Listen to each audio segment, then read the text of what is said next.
தூக்கி எடுத்தீர் தோளில் சுமந்தீர் தேடி வந்தனை தேர்ந்தெடுத்தீர் இழந்த யாவும் இரண்டாய் கொடுத்து யோபுவை போல் என்னை மீட்டெடுத்தீர் போகும் பாதை முடியும் வேளை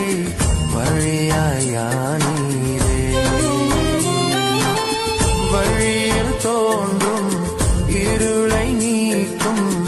ஒளியாயானீரே